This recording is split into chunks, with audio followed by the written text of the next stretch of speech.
Siyempre, chikahan na naman sa Quiz Mosa! Let's go! Yay! Diyos ko, nararamdaman ko na ang lamig ng Pasko. Lamig! Diba? Malapit na magpasko. Yeah! Akala ko postpone.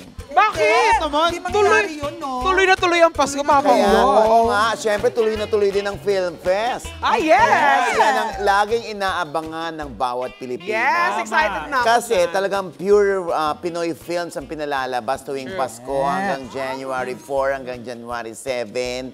Depende kung sino yung mga pelikula na talagang tatabo sa takilya. Yes, Pero- labanan yan. Labanan ng magagandang pelikula. Pero alam niyo ba nung araw ha? Ano, Papa O? Meron, hindi namin alam yan kasi nung araw pa yan eh. Wow! Ay, parang sinasabi niyang matanda ka na. Parang Sinasabi niya. mo! Sabi. Veteran la. Ay, eto na nga, di ba nung araw, 6 na pelikula lang ang kalahok. Opo. Naging 8. Ayan. Ngayon, 10. Ang kaloka. Kayo ba? O, pabor ba kayo doon na 10 na dati, 8 lang? Para sa akin, okay, Papa O. Kasi mas maraming pelikula, mas maraming trabaho ang mga Pilipino. May point ka naman doon. Eh, ikaw naman, kid. Sa akin, pabor din ako dyan kasi isipin Naku, mo. gaya-gaya na. Hindi! Iba. Pasagutin mo siya. Hindi, Talantayin mo muna kasi. Pabor ako dyan kasi marami kang pagpipilian. Kunwari, ikaw, Ayoko pamilya naman, tayo. kunwari. Tototohanin na. Hindi, pag tayo, malaki tayo sa pamilya, marami tayo. Pwede ako, dito ako manonood, ikaw dito ka. So, maraming choices. Yes. Oh, ikaw naman, Jeg. Siyempre, pabor ako dyan. Bakit? Lalo na pag may manlilibre sa akin, no? Hindi Kailan lang ka ako- ba nagbayad? Yun na Yes. nga. Hindi ako Pag papabor nagbayad pag ka, walang manlilibre. pag nagbayad ka, wala nang film fest. Yeah. Kakaloka. O, yun na nga yung iba kasi nagre-reklamo. 10 na naman, tapos yung first 4 lang ang, kumbaga, tumabo sa takilya o yung kumikita. Tapos the rest daw, walay na. Tapos tatanggalan ka ng sini sa second day. Dahil nga hindi ka nag-perform well sa box office. Ano ba yan? Tinatanggal na sa sinihan? Oo, kasi nga syempre business as usual yung mga theater Yes. circuit. Ah, Oo, na ganun parang, Diyos ko, ang mahal-mahal ng aircon tapos 2 lang ang nanonood. Kinabukasan yan, tatanggalin yan. Oo, kasi ganun tapos yung iba pala. naman syempre nakikiusap, ano ba naman yung film fest na yan? O, ba't hindi kami pa i-run sa theater ng for 1 week man lang? Tinatanggal agad. Siyempre, kanino ka papanig? Negosyo ng mga theater malls yun eh. Or doon sa mga producer na nakikiusap na sana naman patagalin nyo for 1 week yung aming pelikula dyan. Pinaghirapan din naman namin yan. Kaya nga lang, di ba? Alam mo naman ang taste ng mga Pilipino, no? Pagdating sa panonood ng mga pelikula, di mo rin minsan ma-spelling eh. May gusto na talaga kagad Oo, sila. di ba, minsan comedy gusto nila dahil gusto lang nilang tumawa. Yes. Pag Pasko, yung iba naman gusto nila matakot. O yung iba naman gusto umiyak. Pamilya, yung in mga love, ganyan. Oo. So, ako feeling ko dapat ibalik sa 8. 8? So, tatanggalin ng 2 ngayon. Wag na nga. Sige, 10 na lang. Hindi tayo magtalo kasi pag-aawayan pa. Baka tayo pa makaway niya na. Next year na tayo mag-decide ng 8 kasi nakapasok na yung 2. Anyway, kaya dapat lang sana ibaba. Ang alin? Alin ang ibababa? Yung panty mo. Siyempre, ibaba yung presyo ng sine. Tickets. Para mas maraming manood. Tama yan. Kumbaga, magkaroon ng ratio, yung 1:3 movies man lang. Oo, di ba? Ngayon, nangyayari 1:2 movies. Kasi sa mahal nga ng sine. Totoo. Pero may question ako, ano ba, pag gagawa ka ba ng pelikula para sa MMFF, ang Ako, ginagawa... hindi mo nga mabigkas. Basta pampasko. Basta Pampasko, pampasko. oo. Ano ba yan? Parang kina-qualify ba yan? Wow, may mga kinakwalify. Hindi ako sanay sa'yo, Kate, na kinakwalify. May lagnat si Kid. Mamaya yan, sasabihin, kina-quantify din ba? Hindi. Ako, kilala kita. Hindi nga, may ganun ba? Kumbaga, sinasala ba yan bago ka maka-entry? Meron silang criteria for judging. Oo. Siyempre, yung iba, palakasan daw. Ay, may ganon? Oo, may ganyan. Diyos ko, hindi naman maalis-alisan sa film fest. Laging ganyan yan, may palakas. Bakit pumasok yan? Sabihin, di pa palabasin mo. Hoy! Grabe ka naman! Ano ka ba? Muntik Alam mo, na, nagkakadevelop ang kayo. actually, muntik na nga kami mag-lips to lips. Di ba gusto mo pa naman magkaanak? Ay, nako. Parang iba na talaga ang gusto ko. Mukhang magkakatuluyan kayo, friend. Ay, nako. Eto kaya magkatuluyan. Si Alin? Si Joshua Garcia at si Catherine Ay, Bernardo. nanliligaw ba siya? Ha? Nanliligaw? Hindi nanliligo, kundi magkakatuluyan ba in one movie. Kasi pangarap ni Joshua na makatrabaho si Catherine. Yes. Sinabi yan ni Joshua nung nasa PBB pa siya. Oo. Na crush niya talaga si Catherine. Oh, PBB days pala. At gusto niya rin makatrabaho. Oo, kaya sana nga matupad yan dahil in fairness naman, Joshua Garcia yan, ano? Yes, magaling umarte yan. Oo, di ba? Aarte ka pa ba? Kaya in fairness, wala namang issue na, baka gamitin lang ni Joshua si Catherine kasi mabango ngayon si Catherine. Walang ganon. Wala. Kasi nga, apakahusay umarte yan si Joshua. Walang ano. Kaya niyang levelan si Catherine. Oo. Abangan natin yan, malay naman natin, hindi ba?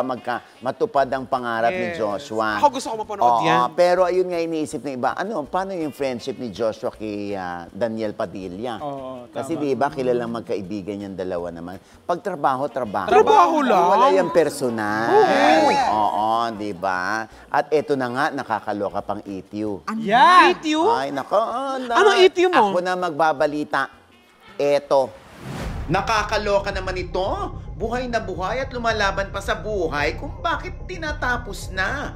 Ang tinutukoy nga natin ay si Miss Chris Aquino. Porque hindi na nag-update si Chris sa kanyang SOCMED ay tila ang TV host actress ang tinutumbok na sumakabilang buhay na raw pero nananatiling lihim. Bakit daw inililihim pa? Aba, nakakaloka, hindi ba? Siyempre, hinanapan natin ang kasagutan nito. At ang nakarating nga sa atin ay not true at all. Buhay na buhay at nananahimik lamang daw sa SOCMED si Chris habang nagpapagaling. Hoy, dyan sa mga nakakalokang netizen na yan, ha? Nagmamadali kayo? Ba't hindi kaya kayong mauna? Kaloka? Oh, ay! Sorry, nagulat kasi ako. Totoo pala yun! Totoo ba yun? Parang alam mo, parang dito ako bumagsak.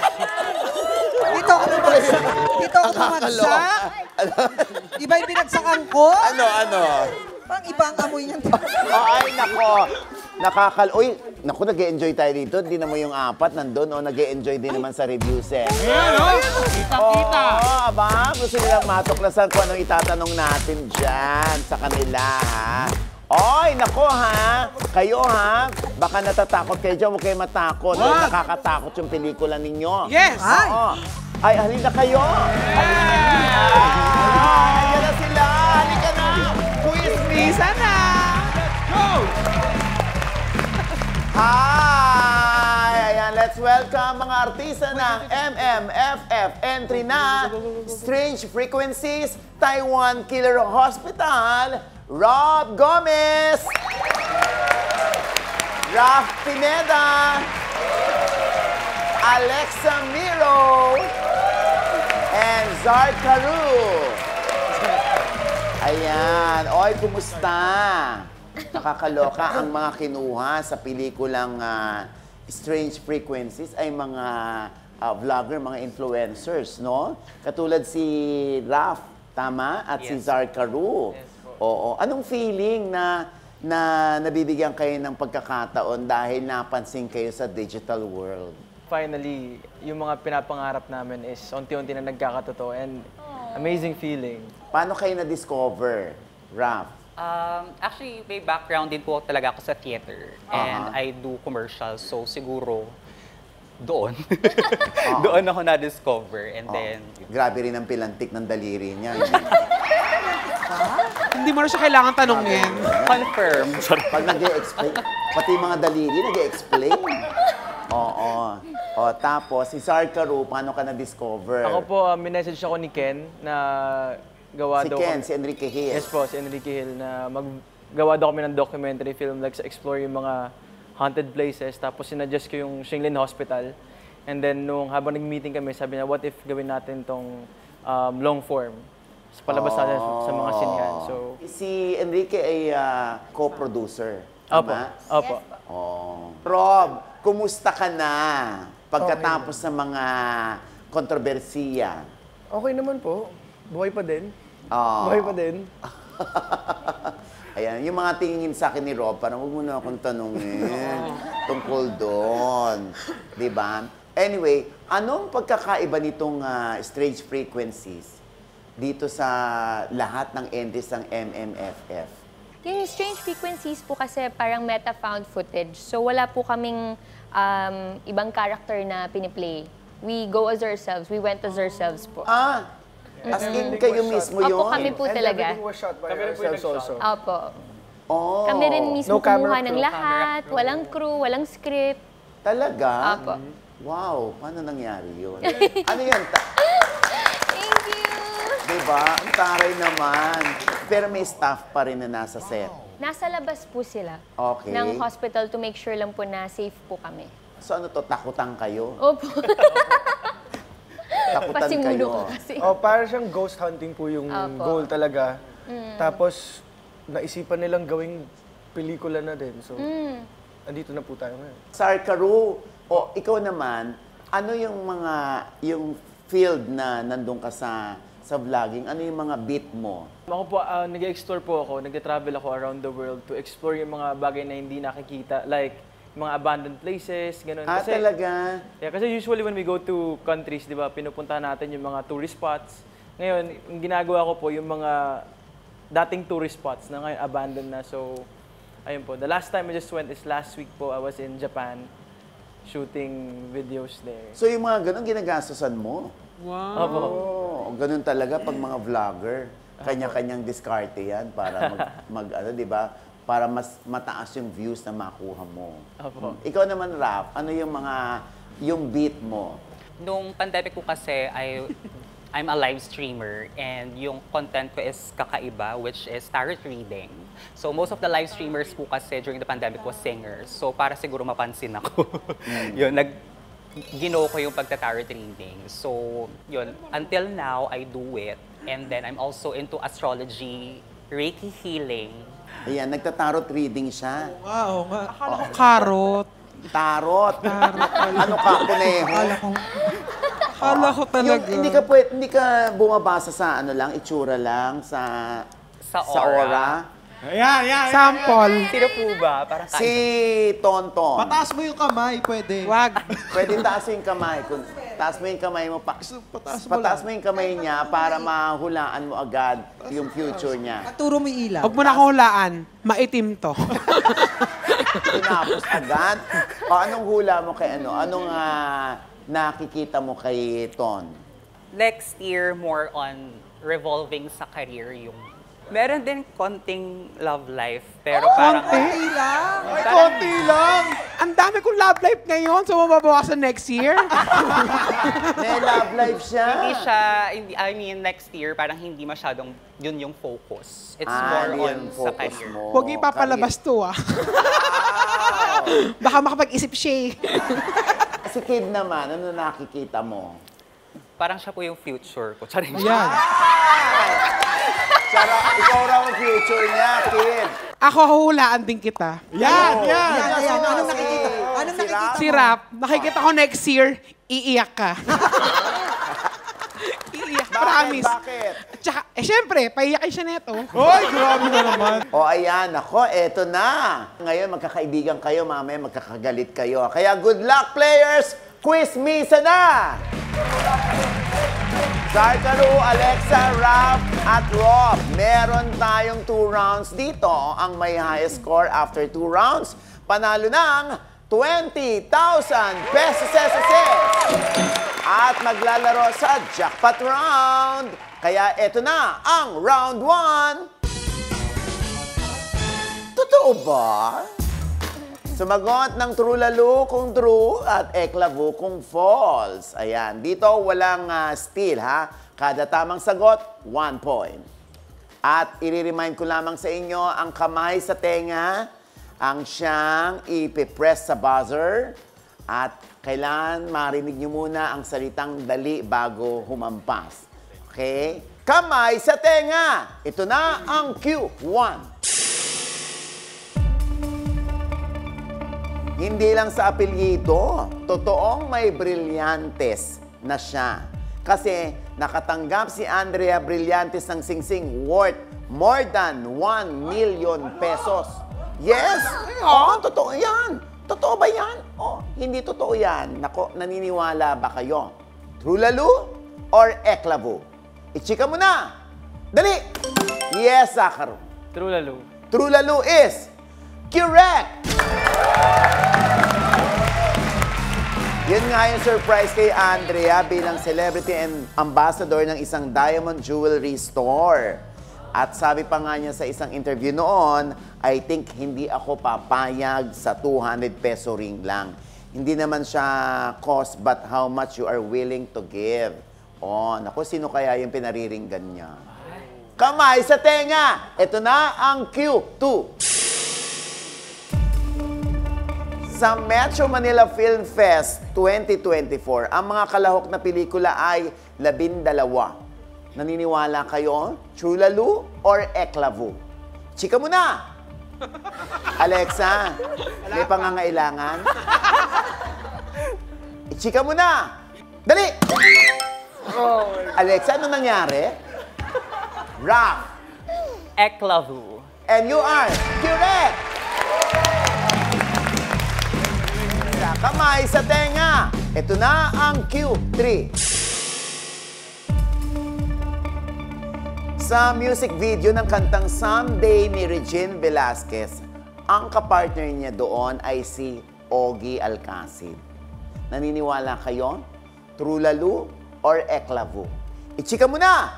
Dali! Yes, Raf. Eklavu. Eklavu is correct! Ang Someday ay original hit song ni Nina.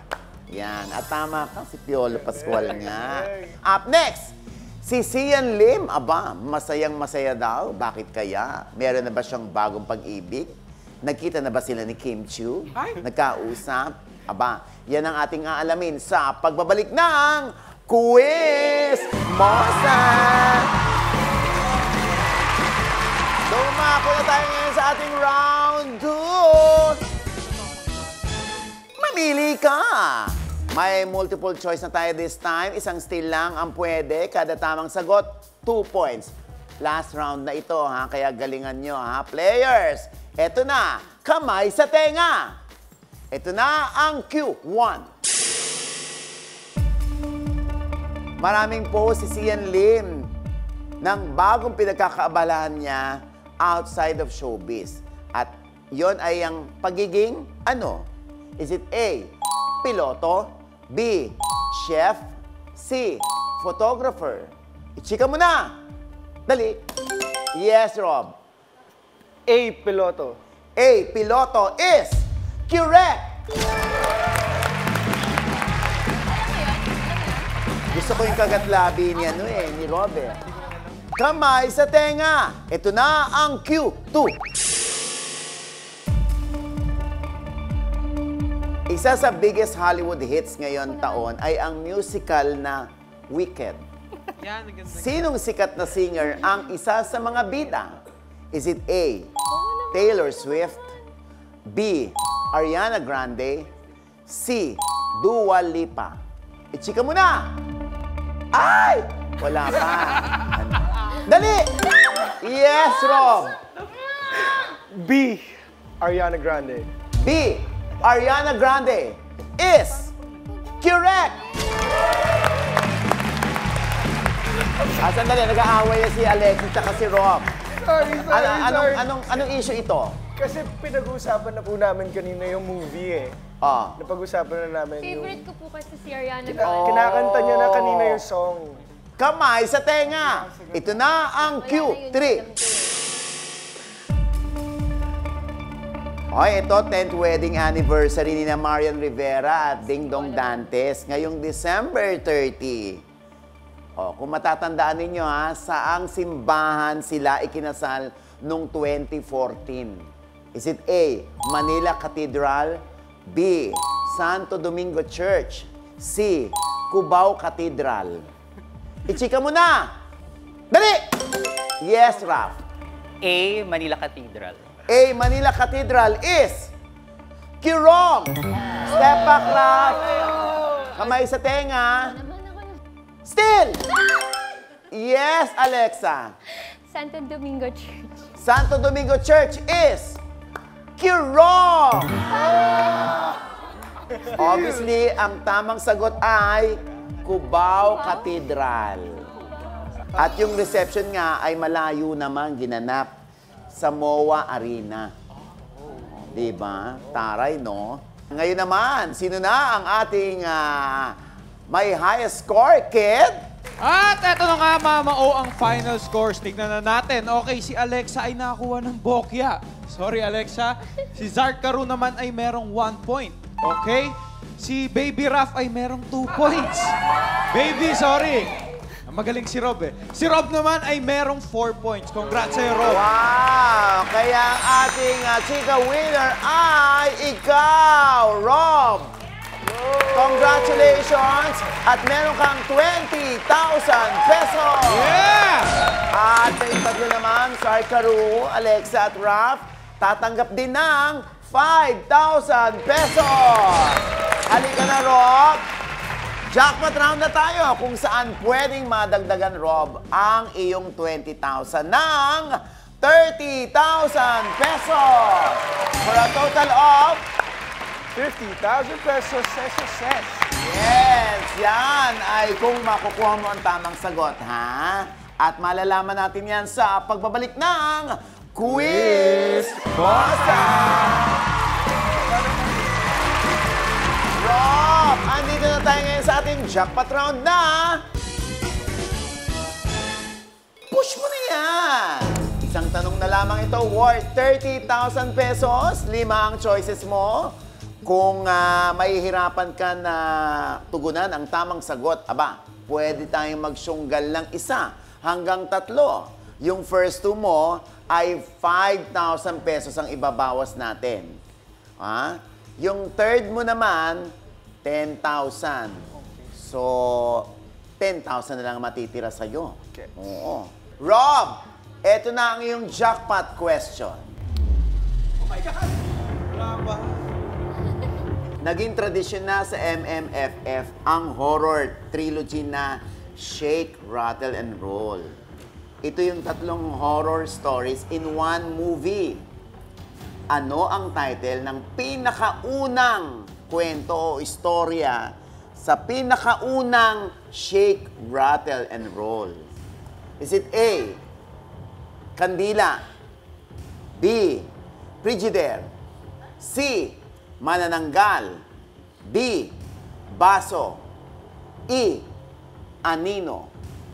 Alam mo na ba ang sagot? Sasagot o susunggal?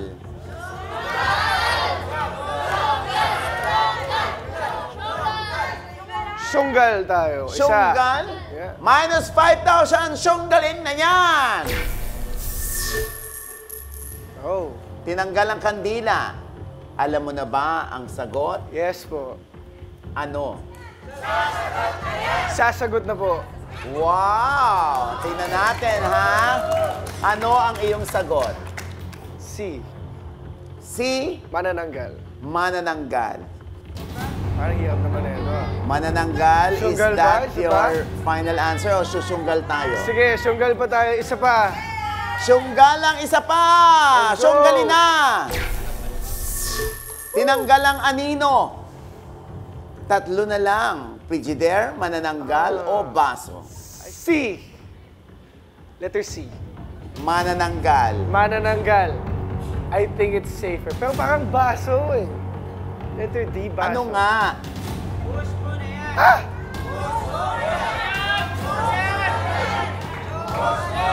Ay, wag mo munang anuhin niya. Kailangan ko munang final answer mo. What's your final answer? D, baso. Final answer. Sure ka na?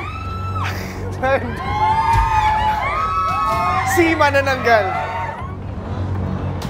Final answer ka na ba? O magsusunggal pa tayo?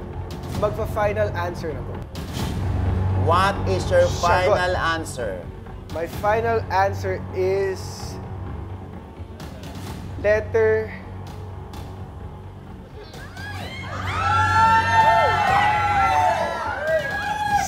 C, manananggal. Is that your final answer?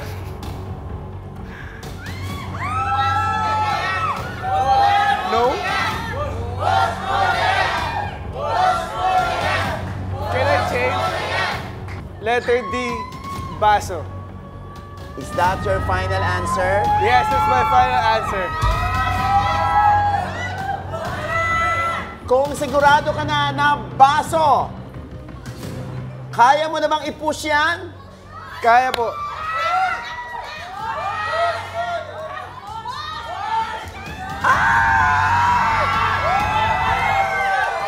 Arte-arte mo na yun. Isa ko sa'yo. Ayan. So, baso. Dito na ba nagwawakas ito? Bokya ba siya sa jackpot round na ito? Mag-uwi ba siya ng 40,000 pesos? O 20,000 lang ang kanyang iuwi? Naku, malalaman natin yan sa pagbabalik ng Quiz Mosa!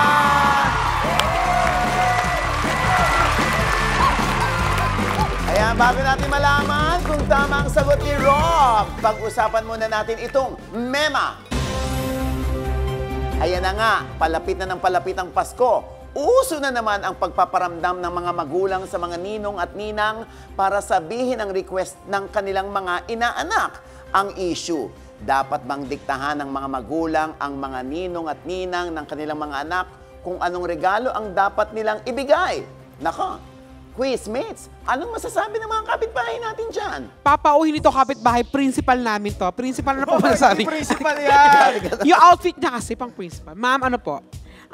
Bilang magulang, para sa akin, hindi dapat diktahan ng mga magulang ang kanilang ninang at ninong kung ano ang ibibigay sa kanilang inaanak. Kasi kaya sila kinuha ng ninang at ninong para maging pangalawang magulang ng ating mga anak. At gabay. At gabay kung tayo ay wala o kaya kung may nagawang ibang pagkakamali ang mga anak, may karapatan silang magpayo rin. Ang galing mo, principal. Perfect. Ano ka ba, umaten lang ng faculty meeting? Umaten lang ba? Jex, yung kapatid natin dyan, kamusta? Siyempre may masasabi siya dyan, no? Si Makim. Anong masasabi mo dyan, Makim? Practically speaking, mas maganda na rin po yung nagsasuggest ang magulang sa mga ninong at ninang para hindi na rin nahihirapan ng mga ninong at ninang kung ano ang re-regalo sa anak. Mataray siya. May napansin lang ako. Bakit? Ano yung napansin mo? Nilalapit ko yung mikropono, nilalayo niya. Bakit? May masama ka bang karanasan dito sa mikropono? Ayaw niya ng ganyan. Ay, hindi, amoy niya sinagot niya. Ano? May amoy daw. Grabe ka, ha? Jex, ikaw lang gumagamit niyan. Ayan, maraming salamat sa mga opinion nyo. At dahil dyan, meron kayong regalo from Sulit TV, powered by TV5. Ayan! Mas mapapanood nyo na ng malinaw at widescreen ng Quizmosa at iba pang TV5 shows. Kaya naman, back to you, Mama Ogs. Nakakaloka, no? Halos pare-pareho tayo ng mga opinion dito. Ang aking quizmoto o natutunan sa isyong ito, dahil malapit na nga ang Pasko, present na naman ang mga parents na kung makahirit ng pamasko sa mga kumarit kumpare para sa kanilang inaanak ay parang may mga patago, no? Makikita natin yan sa mga post. Yung humihirit ng kakaibang gift like, sana cellphone na lang pang school ang gift mo sa inaanak mo, Mare. O kaya baka pwedeng laptop pang online niya. Kung minsan, pera naman ang inihirit. Oo, pero may amount pa silang sinasabi, ha? Well, kung kaya nyo, edi ibigay ninyo. Kaso next time, hihirit na ng mas mataas yan. Pero kung hindi kaya, sabihin ang totoo. Kung sasabihin, ang kuripot mo naman, edi sabihin mo, oo. O edi tapos ang usapan. Diba? Hindi kailangan ng mga taong makikitid ang utak, ang mahabang paliwanag. Kung makikipagsolian ng kandila, sabihin mo, okay, go. Kung matyaga ka namang pangaralan at pagpaliwanagan sila, edi gawin mo, sana lang hindi uminit ang ulo mo. Baka hindi pa sumasapit ang Pasko, na high blood ka na. Alam nyo naman, di ba, pag sinukat ang friendship nyo sa regalo, hindi sila totoong kumare at kumpare. Ay. Oo nga, sumusobra ako. Oo. Andito na tayo sa ating jackpot question natin na... Ano yung title ng pinakaunang storya sa pinakaunang Shake, Rattle, and Roll? Ang sagot mo ay baso. Papalit-palit ka. Alam mo ba yon? Naguguluhan kami sa'yo. Pasensya na po. Kanina, manananggal, tapos baso, tapos manananggal, tapos baso. Ba't hindi ka pa naging manananggal? Hindi, joke lang. Ayan. Ang sagot mong baso ay...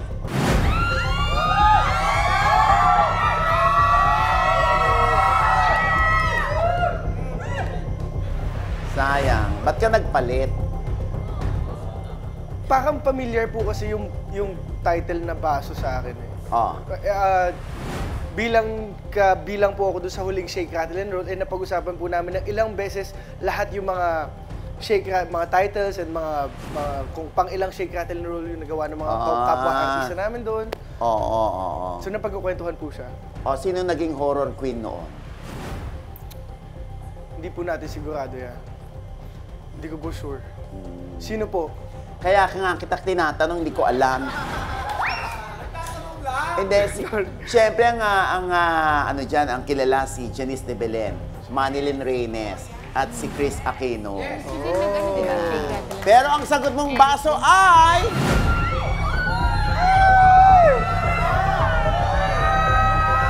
$40,000 or 20,000 ka lang? Baso is... correct!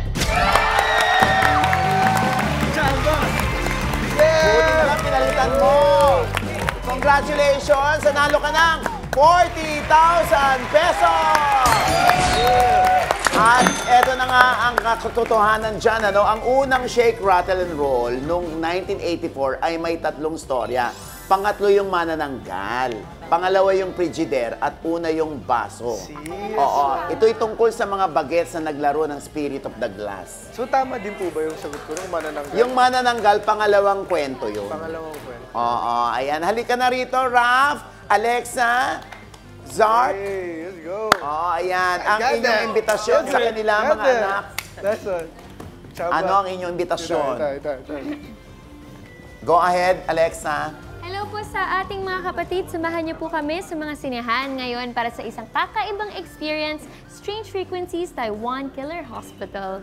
Ang official entry po ng reality entertainment sa ating MMFF Manila, Metro Manila Film Festival. Ayan. Zart. Ito ay pinagbibidahan nila Enrique Hill, Jane De Leon, Alexa Miro, Rob Gomez, MJ Lastimosa, Raf Pineda, and Zarker. Kita-kits po tayo December 25, all cinemas nationwide. Directed by? Kerwin Go. Directed by Kerwin. Direct Kerwin Go. Ayan. And, dalawa ba? And Joey De Guzman. Ayan. Oo. Mula sa reality. Yes. Oo, ayan. Isa sa mga kalawak sa MMFF yung pelikula na yan. Maraming salamat sa inyo, ha. Good luck sa inyong pelikula. At sana ay nasa top 3 yan. Oo, ha. Salamat sa mga lahat ng nanood ng mga chismosang kapitbahay. Aba, kita-kits ulit tomorrow. Dito lamang po sa Quiz Mosa! Yeah! Envy Skin Beauty and Wellness. Envy Skin. Reach of Dental Clinic. Envy. Ako,